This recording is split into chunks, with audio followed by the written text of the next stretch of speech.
जी students, last class में हम लोगों ने रिफ्रैक्शन मैट्रिक्स फाइंड की थी।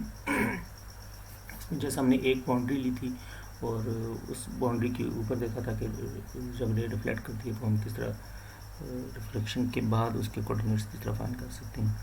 तो आज की क्लास में हम देखेंगे system matrix. System matrix basically ये मैट्रिक्स वो मैट्रिक्स होती है जो हमें ये बताती है कि अगर कोई रे किसी ऑप्टिकल सिस्टम में से पास करनी होती है तो वो कितनी अफेक्ट होगी, कि ऑप्टिकल सिस्टम में से पास करने के बाद उसके फाइनल पोजीशन कोऑर्डिनेट्स क्या होंगे। तो ये ऑप्टिकल सिस्टम हम पहले भी डिफाइन कर चुके हैं कि उसमें वो होता है कि जिसमें मल्टीपल ऑप्टिकल फिनोमेना हो रही हों, लाइक ट्रांसलेशन भी हो रही हो, रिफ्लेक्शन भी हो रही हो, रिफ्रैक्शन, जो भी इनमें से ना दो या दो से ज़्यादा फिनोमेना हो रही हों। तो उसके हम एक सिंपल एग्जांपल लेते हैं कि हमारे पास एक डबल कन्वेक्स लेंस है और उसका रिफ्रैक्टिव इंडेक्स कितना है n। जब लाइट उसमें और उसमें से लाइट पास करती है तो जब लाइट पास करेगी तो वो रिफ्रैक्शन होगी और उसमें 2 टाइम होगी कि लेंस में एक दफ़ा पहले और एक दफ़ा लेंस में से जब लाइट निकलेगी तो, और लेंस के अंदर क्या होगा, ट्रांसलेशन होगी। कि जिस तरह ये फिगर है, ये हमें डबल रिफ्रैक्टिव लेंस को शो कर रही है कि इसमें लाइट देखिए यहाँ से जब आ रही है, यहाँ से यहाँ ट्रांसलेशन हो रही है, फिर इस पॉइंट से इस पॉइंट तक लेंस के अंदर इस पॉइंट पे रिफ्रैक्शन हो रही है, और रिफ्रैक्शन के बाद यहाँ से लेंस के अंदर यहाँ से लेके यहाँ तक फिर ट्रांसलेशन हो रही है। ठीक है, सिर्फ इसमें रिफ्रैक्टिव इंडेक्स डिफरेंट है, इस मीडियम का यूज़ होगा लेंस का। यहाँ जो ट्रांसलेशन होती है उसमें रिफ्रैक्टिव इंडेक्स n1 था, और फिर इस पॉइंट पे फिर रिफ्रैक्शन हो रही है और फिर ट्रांसलेशन हो रही है। ठीक हो गया। तो इसमें ओवरऑल मैं देखना चाहता हूँ कि अगर मैं कोई पॉइंट यहाँ पर ले लूँ, लेट से कि ये पॉइंट ले लूँ और एक पॉइंट मैं यहाँ पर ले लूँ, कोई यहाँ पर, मैं देखना चाहता हूँ कि जब रे इस 3-4 प्रोसेस से गुजर के यहाँ तक आएगी तो इस पॉइंट के ऊपर रे के फाइनल पोजीशन क्या होगी।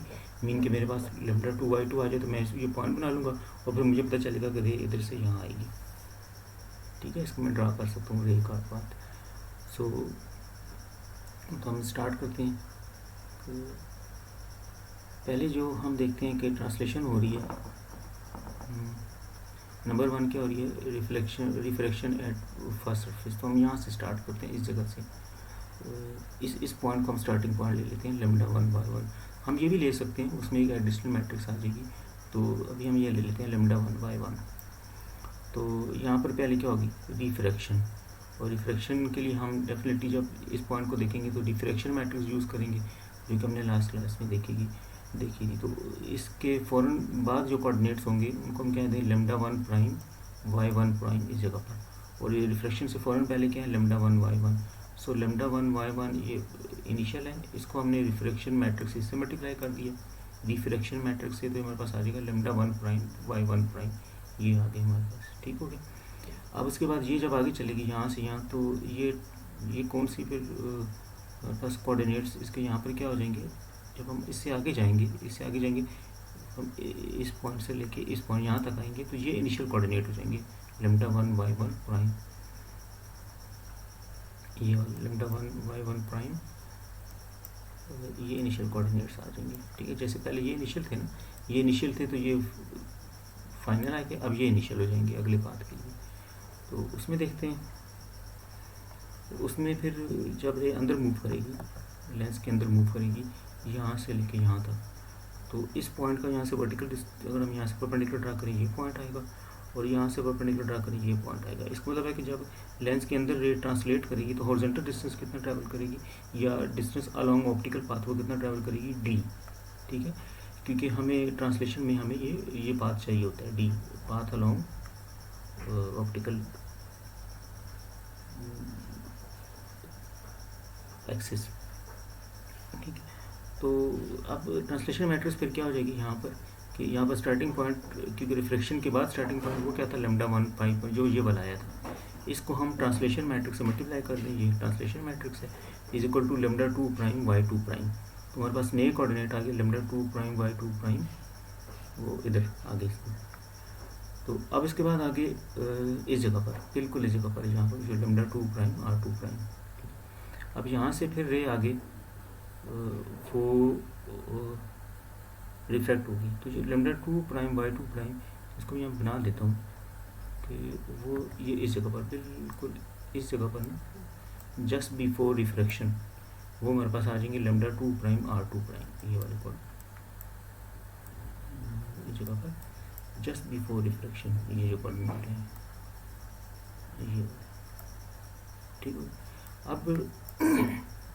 अब आगे चलते हैं। अब आगे इस क्या होगा कि इससे आगे फिर रिफ्रैक्शन होगी, ठीक है।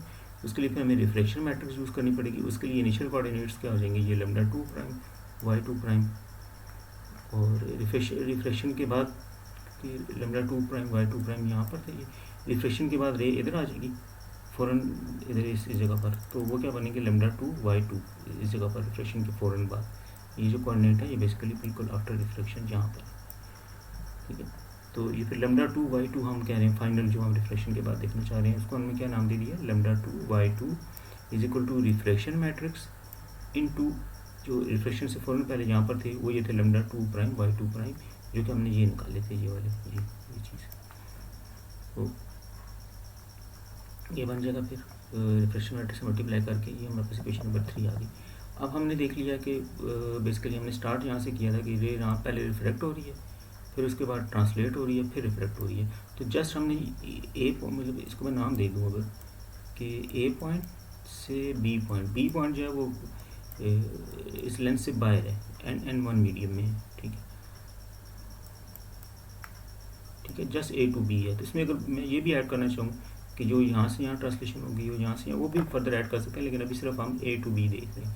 तो ए पहले क्या हो रही थी हमारे पास, रिफ्रैक्शन फिर ट्रांसलेशन, ठीक है, मीन कि यहाँ पर रिफ्रैक्शन, फिर यहाँ से यहाँ ट्रांसलेशन, फिर यहाँ से यहाँ रिफ्रैक्शन। तो 3 मैट्रिसेस हमारे हमने निकाल ली 1 2 3। अब इन तीनों को मल्टीप्लाई कर दें, मीन कि जो हमारे पास डायरेक्ट कोऑर्डिनेट्स थे लेमडा 1 वाई 1 वो ये थे, ठीक है। बीच वाले हमने जो नाम दिया था lambda two y two prime और लेमडा 1 वाई 1 प्राइम, अब उनकी अभी ज़रूरत नहीं है। हम डायरेक्ट देख रहे हैं कि जो हमारे पास इनिशियल कोऑर्डिनेट थे लेमडा 1 वाई 1 और फाइनल कौन से आए लेमडा टू वाई टू, इनका आपस में क्या रिलेशन बनेगा, डायरेक्ट इनिशियल टू फाइनल, जो कि तीनों प्रोसेस से होकर गुजरे हैं, वो ये बनेगा कि पहले इसमें क्या होगी रिफ्रैक्शन, ये वाली refraction multiply by translation multiply by refraction, ठीक है। इसमें P1 P2 इन दोनों सर्फेसिस की रिफ्लेक्टिंग पावर आ जाएगी, इसकी पावर P1 है और इसकी पावर P2 है, ठीक होगा। अब इन मैट्रिसेस को इस पूरी मैट्रिक्स को मैं मल्टीप्लाई कर दूँ आपस में अगर, और इसको या इसको जस्ट नाम दे दूँ S, which is system matrix. ये सिस्टम मैट्रिक्स हमें ये बता रही है कि इस पूरे जो 3 प्रोसेस का सिस्टम था, रिफ्रैक्शन ट्रांसलेशन रिफ्रैक्शन, तो ये सिस्टम मैट्रिक्स हमें ये बता रही है कि फाइनल कोऑर्डिनेट्स क्या होंगे अगर इनिशियल दिए होंगे। इस मैट्रिक्स से मल्टीप्लाई करके हम फाइनल कोऑर्डिनेट फाइंड कर सकते हैं। तो नीचे हमने लिख दिया एस स्क्वायर सिस्टम मैट्रिक्स, और ये पूरी ये होगी सिस्टम मैट्रिक्स, ये वाली।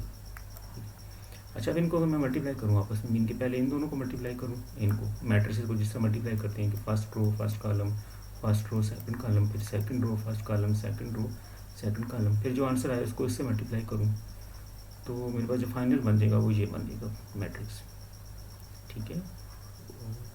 ये पूरी हमारे पास एक ही बन गई, तीनों को मल्टीप्लाई करके सिस्टम मैट्रिक्स आ गई एस।